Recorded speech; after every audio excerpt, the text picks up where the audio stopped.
जय जिनेंद्र जी। हमने गति गति के ए पार्ट में हमने तीर्थंकर भगवान तक उनकी गति अगति का देख लिया था। अब हम बी पार्ट कर रहे हैं। सबसे पहले मैं एक बात रिपीट करना चाहता हूँ आपको, जो कि शायद पार्ट ए में भी की थी, कि कहीं पे तो हम पर्याप्त ले लेते हैं और कभी हम अपर्याप्त ले लेते हैं, इसमें उलझन बनी रहती है। उसको हम क्लियर करते हैं। आप देखें, जैसे कोई मनुष्य की आगति है,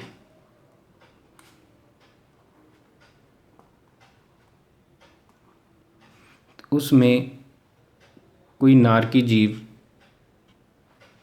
काल करके आ रहा है, तो हम सिर्फ उसमें नारकी का पर्याप्त लेंगे। उसका कारण क्या है? क्योंकि नारकी कभी भी अपर्याप्त अवस्था में काल नहीं करते, तो वहाँ पे ओनली पर्याप्त ले रहे हैं। ऐसे ही देव जब मनुष्य बन रहे हैं या त्रिंच बन रहे हैं, तो वो भी पर्याप्त अवस्था में ही काल कर रहे हैं और नारकी भी अपर्याप्त अवस्था में ही काल कर रहे हैं। मगर जो त्रिंच और मनुष्य वो अपर्याप्त अवस्था में भी काल कर जाते हैं, तो जब हम उनको कहीं और दूर भेज रहे हैं तो उनकी अपर्याप्त अवस्था को भी ध्यान में रखना पड़ता है दूसरी गति में भेजने के लिए। अब जब हम आगति, मनुष्य की आगति में तो ये ले लिया, अब जब हम किसी, समझ लो मनुष्य की गति में दिखना है,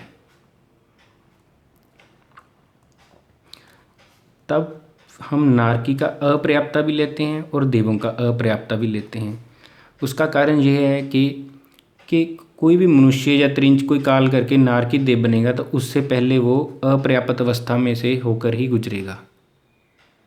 तो इसलिए हमें, चाहे वो अपर्याप्त अवस्था में काल भी नहीं कर रहे, फिर भी हम उनकी अपर्याप्त अवस्था को काउंट करते हैं। अपर्याप्त और पर्याप्त, उनको हम 2 से मल्टीप्लाई करके ही चलते हैं। अब आप ध्यान दो, जब हम मनुष्य की आगति में नारकी देव को बुला रहे थे, तो उनमें सिर्फ नारकी और देवों के पर्याप्त जीव ही काल करके मनुष्य की आगति में जा रहे हैं। जब मनुष्य की गति में से हम नारकी और देवों के गति में भेज रहे हैं, तो पहले वो जीव जाके अपर्याप्त अवस्था में पहुंचते हैं, इसलिए उनको हम वहाँ पे उनका अपर्याप्त भी काउंट कर रहे हैं और पर्याप्त भी काउंट कर रहे हैं। इसलिए इस कंसेप्ट को आपने सारी गति गति पे ध्यान रखना है। अब हम चक्रवर्ती की आगति, गति और आगति करेंगे। पहले आप देखो, चक्रवर्ती जैसे ये सुदर्शन मेरु था और ये जम्बूद्वीप था,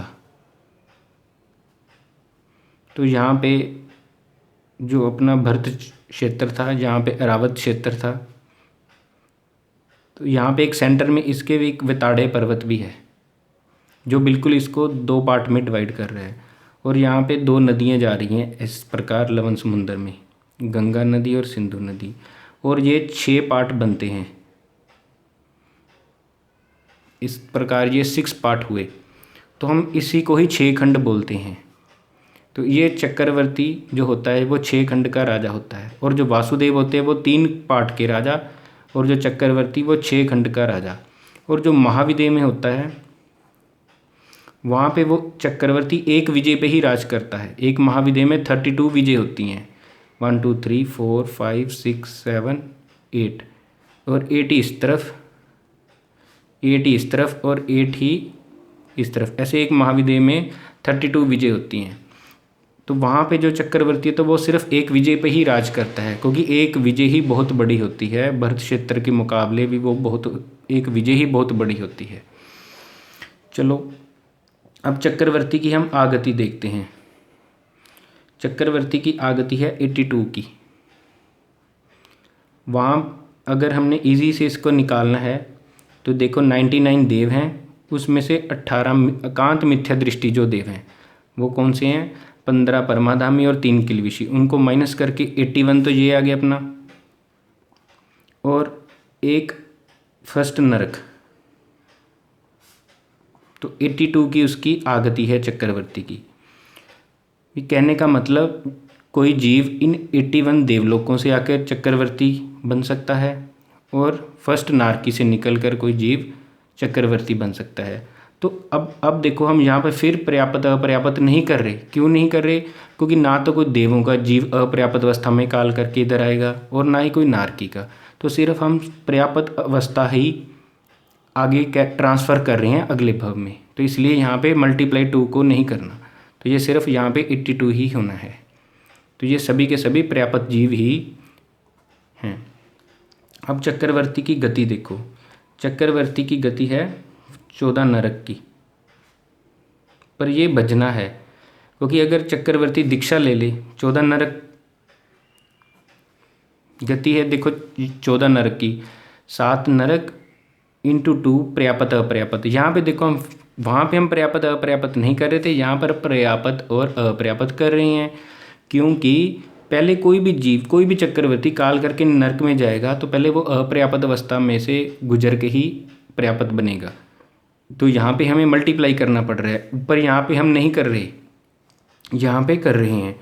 तो यहाँ पे हम 14 नरक तक चक्रवर्ती जा सकता है, पहली में भी जा सकता है और 7वीं में भी जा सकता है। परंतु अगर वो दीक्षा ले ले तो उसकी गति साधु के समान होती है।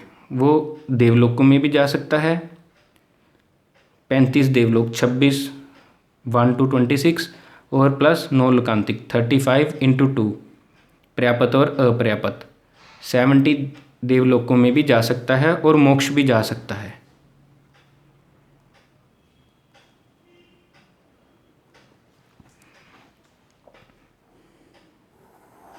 यहाँ तक कि जो अपने 24 तीर्थंकर भगवान हुए हैं उनमें 3 चक्र, पहले उसी भव में वो 3 चक्रवर्ती थे और फिर उन्होंने दीक्षा ली और उनको वह तीर्थंकर भव उनका था, तीर्थंकर बन के वो मोक्ष को गए। तो इसलिए चक्रवर्ती वैसे भी कुछ दीक्षा लेके केवल ज्ञान प्राप्त करके मोक्ष जा सकता है। अगर वो दीक्षा नहीं लेता तो फिर उसकी नरक एक प्रकार की नीमा बन जाती है चक्रवर्ती की। अब हम चक्रवर्ती के साथ हम श्री देवी की भी बात कर लेते हैं। श्री देवी जो उसकी मुख्य पटरानी होती है, तो इसकी जो गति है ना वो 12 की है। ये नीमा नरक में ही जाती है। चक्रवर्ती की नीमा नरक की नहीं है, मगर श्री देवी की गति नीमा नरक की है। पर एक बात ध्यान रखना, ये फर्स्ट नरक में भी जा सकती है और 6th में भी जा सकती है। अक्सर हम सुनने में आता है कि श्री देवी 6ठी नरक में ही जाती है, ऐसा नहीं है। वो पहली 6 में से किसी में भी जा सकती है। और यहाँ पे भी देखो हम फिर पर्याप्त और अपर्याप्त कर रहे हैं, क्योंकि पहले कोई श्री देवी वहाँ पे अपर्याप्त अवस्था में जाएगी फिर पर्याप्त होगी, इसलिए फिर हम उसको 2 से मल्टीप्लाई कर रहे हैं। स्त्री चाहे वो त्रिंच है चाहे वो मनुष्य रूप है, वो कभी भी, चाहे स्त्री जो मनुष्य रूप मनुष्यनी है कहने का मतलब, या त्रिंचनी है, वो कभी भी 7वीं नरक में नहीं जाती, क्योंकि वह इतने क्रूर भाव नहीं डाल। इसका कारण यही है कि उसके भावों में इतनी क्रूरता नहीं आ पाती कि वह 7वीं नरक तक भी जा पाए। उसका आजुष का बंद ही नहीं होता 7वीं नरक का भी। तो इसके बाद हम वासुदेव की गति आगति करते हैं। वासुदेव की आगति है 32 की।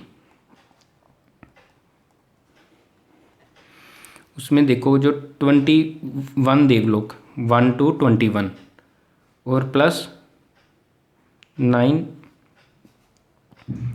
लोकांतिक देव हैं, जो कि 5वें देवलोक की साइड पे हैं, हमने देखा था। तो 30 तो ये हुए, और फर्स्ट और सेकंड नरक 32।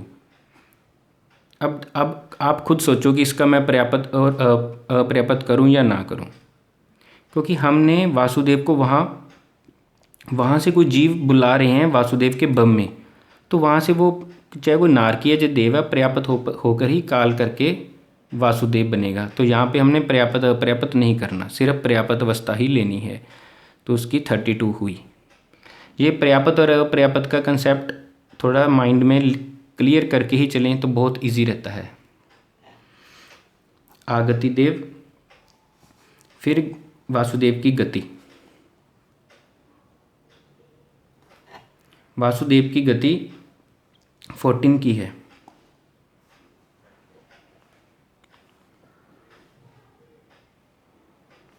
और ये नीमा है, ये नीमा नरक में ही जाते हैं। 7 × 2 पर्याप्त और अपर्याप्त 14 की गति है वासुदेव की, नीमा है। क्योंकि इन्होंने जो वासुदेव की अपनी पदवी हासिल की होती है वो पिछले भवों में निदान करके आए होते हैं। एक तरह की अपनी सारी पुण्यवाणी को बेचकर आए होते हैं। जो निदान है वो भगवान ने शल्य बताया है। हम भी जब कोई तप कर, इससे अपने को ये जानने को मिलता है। देखो, अगर हम थोकड़ों में सिर्फ ये मैथ वाली बातें करते रहेंगे तो ये एक सब्जेक्ट बन के रह जाएगा। आत्मा पे इसका असर तब आता है जब हम हर थोकड़े में कुछ ना कुछ आत्मा से लिंक जोड़ें। तो वासुदेव की जो गति हमें ये बताती है कि हम कोई भी तपस्या करते हैं तो हमने निदान युक्त नहीं करना कि हमें ये चीज़ मिल जाए तो हम ये करेंगे।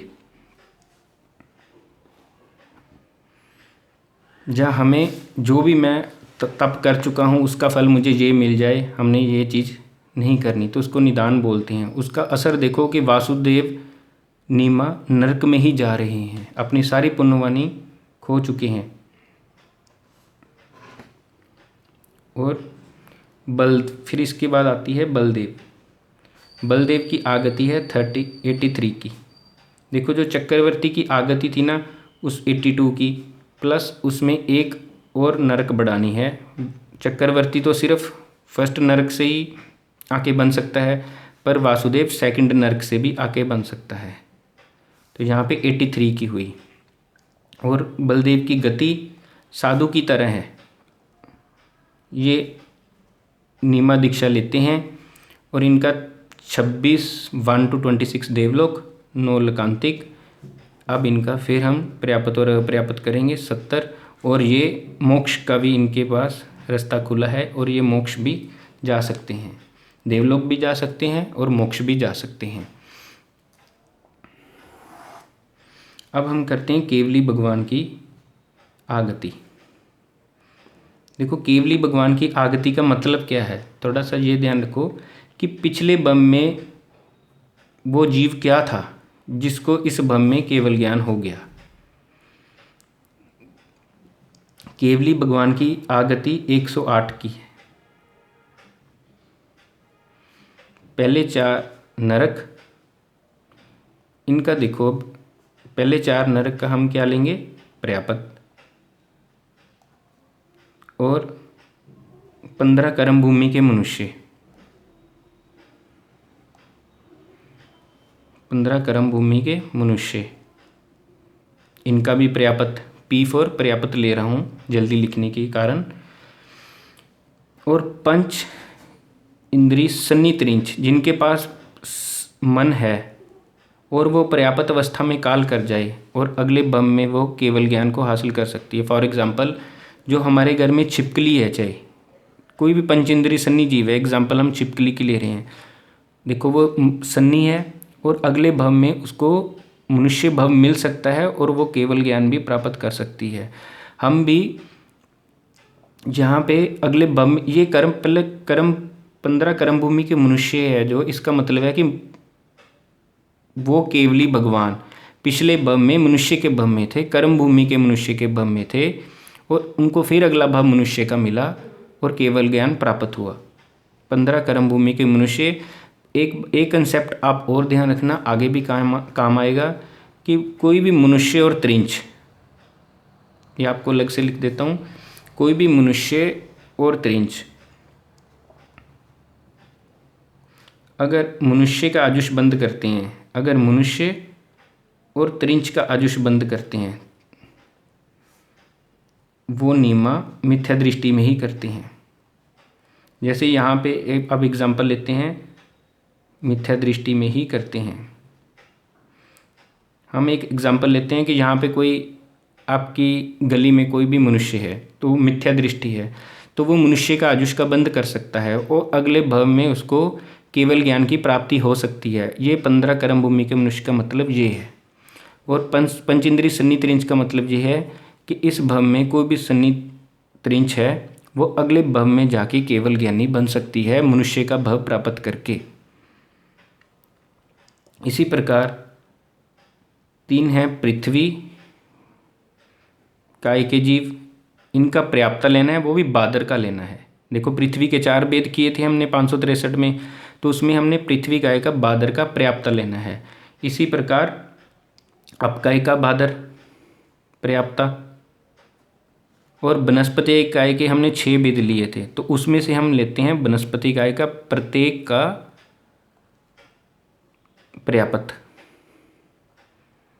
जैसे कि मौर्य देवी माता का वर्णन आता है कि पिछले भव में वो केला के जीव थे, केले के वो प्रत्येक पर्याप्त के जीव थे, अगले भव में मनुष्य भव मिला तो और मोक्ष को चले गए। और 81 देवलोक, ये 99 देव में से हम 18 एकांत मिथ्या दृष्टि हम अगर हम देव निकाल देते हैं तो 81 प्रकार के देवता अगले भव में देवलोक से चल के अगले भव में मनुष्य बनकर केवल ज्ञान की प्राप्ति कर सकते हैं। चाहे वो वानव्यंतर देव है, देखो आप ध्यान से, चाहे वो भूत प्रेत देव हैं, वानव्यंतर हैं किसी प्रकार के, तो वो भी अगले भव में केवल ज्ञानी बन सकते हैं। बस 15 परमाधामी और 3 किलविषी को छोड़ बाकी 99 प्रकार के देव अगले भव में मनुष्य बनकर केवल ज्ञान को प्राप्त हो कर सकते हैं। तो ये 108 प्रकार की केवली भगवान की आगति हुई।